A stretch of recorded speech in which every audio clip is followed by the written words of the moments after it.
दिवस जातात, बिना कर्माचे दिवस जातात आणि हताश होतात. म्हातारपणामध्ये लग्न नाही, कीर्तन येत नाही, अभ्यास नाही आणि मग ते उदास चेहरे जेव्हा आम्हाला भेटतात, महाराज धोतर आहे का? धोतर वाटण्याची क्षमता असणारं जीवन धोतर मागत फिरावं लागतं, हे मी दृष्टांत दिलाय. नाहीतर व्यवहारातल्या माणसाला श्रेष्ठ होता येतं, भीक मागत फिरू नका. हे कर्माचं जीवन आहे. दिवसाचे 12 तास आहेत, त्याचं विभाजन करा. युधिष्ठिराला सांगत असताना महर्षी व्यास सांगतायत, सकाळी उठल्याबरोबर पहिल्यांदा शरीर चांगलं असलं पाहिजे. योग करा, व्यायाम करा, नाश्ता करा भरपेट आणि कालच्या दिवसाचा आढावा घ्या. किती सुंदर वचन आहे.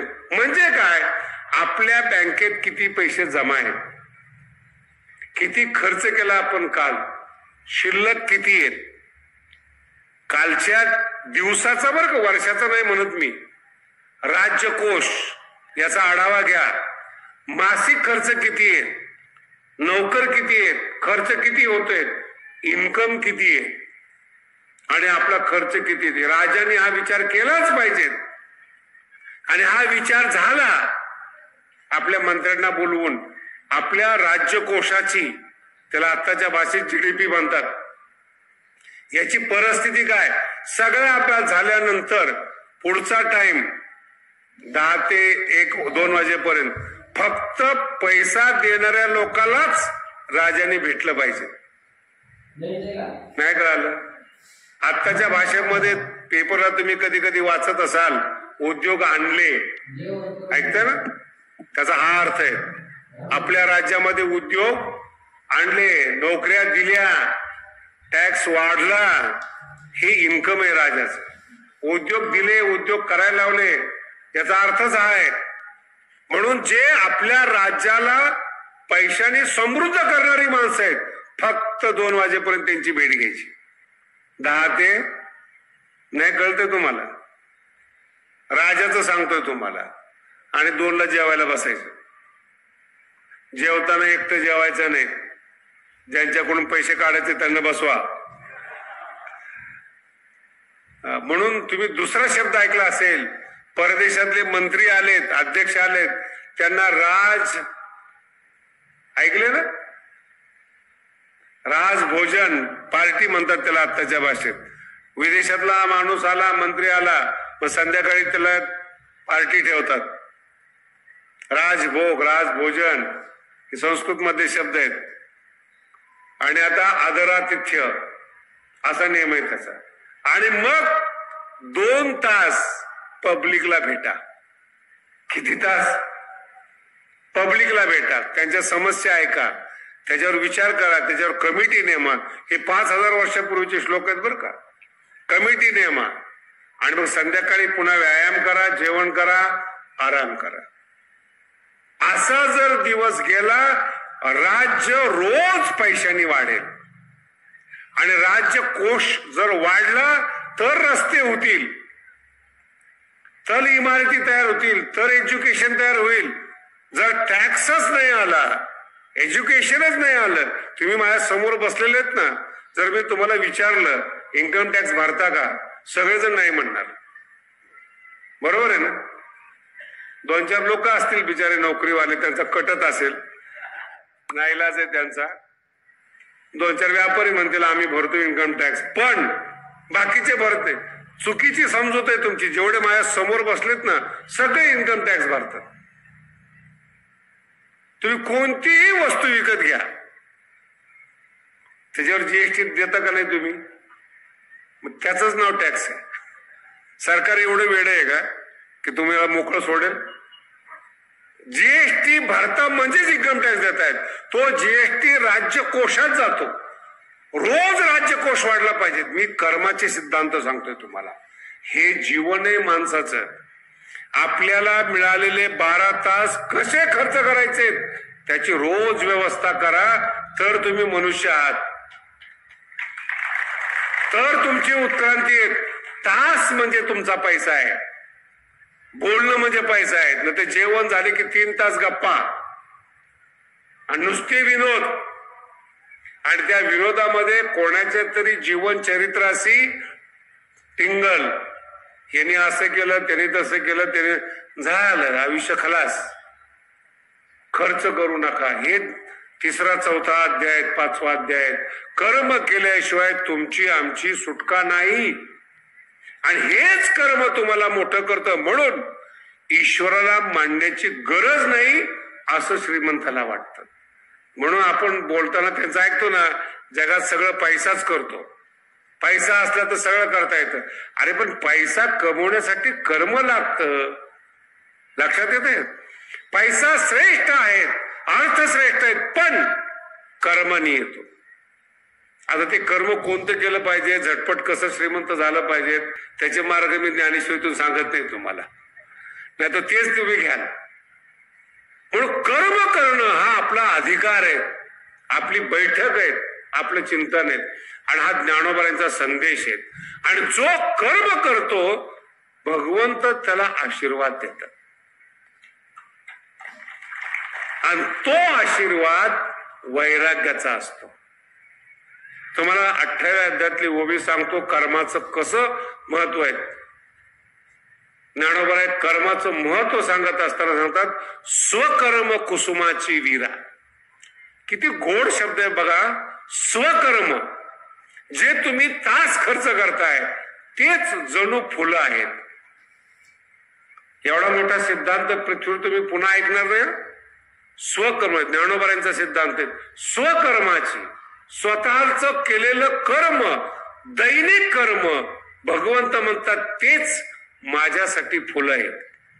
स्वकर्म कुसुमाची, आणि ती कुसुम जेव्हा तुम्ही मला अर्पण करता, मला पूजा होते माझी. आणि ओवी पहा कशी, मंदिरात जायची गरज नाही कर्म करणारा, सर्वात्मका ईश्वरा, कणाकणामध्ये वास्तव करणारा ईश्वर, कणाकणामध्ये संपूर्ण जगतात वावरणारा ईश्वर, त्याची जर तुम्हाला पूजा करायची असेल तर कर्माचं फूल अर्पण करा त्या स्वकर्म कुसुमाची. आणि तो ईश्वर कोणता आहे, मंदिरातला नाहीये, सर्वात्मका ईश्वरा, स्वकर्म कुसुमाची वीरा. शब्द आहे का, पूजा केली. पूजा केली तर थांबा, सरसकट ओवी म्हटली ना तर विचित्र होईल, घास पेलवणार नाही तुम्हाला. सर्वात्मक ईश्वराची स्वकर्मच्या फुलांनी पूजा केली. भूतकाळ आहे, पूजा केली. स्वतःच्या कर्माने ईश्वराची पूजा केली. अपारा तोषा लागी होय. भगवंत म्हणतात मला त्यांनी प्रसन्न केलं. फार छोटा शब्द बरं का, मला त्यांनी प्रसन्न केलं. तुम्ही इतकं हलक्यात घेऊ नका या प्रसन्नतेला. नेता जर प्रसन्न झाला ना, 1 कोटीचं काम देतो. ही प्रसन्नता शब्द कळला तुम्हाला, प्रसन्नता कशी. एखाद्या कार्यकर्त्याने चांगला प्रचार केला, आत्ताच्या भाषेत लीड दिलं, व्यवस्था केली, किंवा 2-3 कोटीचे काम वशिल्याने दिले जातात. तो जो वशिला आहे ना, तो प्रसन्नतेला वशिला म्हणतात. खुश आहे म्हणून काम दिलंय, लक्षात आलं. खुश कोण खुश आहे, नेता खुश आहे. तसं सर्वात्मक ईश्वर जेव्हा खुश होतो आपल्या कर्मावर, तेव्हा वैराग्याचा आपल्याला आशीर्वाद देतो. एरवी वैराग्य मिळतच नाहीत, वैराग्याचे नाटक करता येतात. स्वकर्म अपारा तोषा लागी होय. आणि भगवंत म्हणतात मी एकदा प्रसन्न झालो की त्याला वैराग्याचा प्रसाद देतो. वैराग्य, आपण त्यागी आहेत, वैराग्यवान नाही. दोघांचा फरक लक्षात ठेवा. लग्न केलं नाही, त्याग केला. एकादशीला जेवत नाही, त्याग केला. कांदे खात नाही, काय मोठा त्याग आहे. पण जाऊ द्या, कांदे लसूण न खाता एवढा बदमाश आहेस. जर खाल्लं असतं तर काय केलं असतं बाबा. फार अवघड आहे. मी एका घरी गेलो, तिथे गेल्यानंतर आदल्या दिवशीच्या कीर्तनकाराने स्वतःहून स्वयंपाक केला होता. राहिलेला स्वयंपाक त्या घर मालकाला दिला. आम्ही गेलो त्या घरामध्ये, ती बाई सगळं स्वच्छ करून बाहेर निघाली. आम्ही चहाची वाट पाहतोय. अर्ध्या तासाने ती बाई आली, आम्हालाच म्हणते ती, का हो स्वयंपाक नाही केला तुम्ही? म्हणून आम्ही कीर्तन करायला आलोय, स्वयंपाक करा नाही.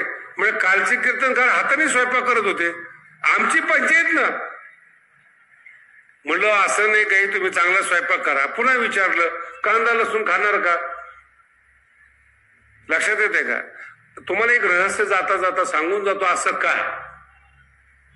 हे याच्यामध्ये ना कांदा किंवा लसूण किंवा निषिद्ध आहार जो आहे ना, तो आपल्यामध्ये बळ आणतो, बळ, ताकद आणतो. आणि परमार्थ करत असताना ताकद शरीराची कमी पाहिजे म्हणून ते खायचं नाहीत. हे ज्याला माहित नाही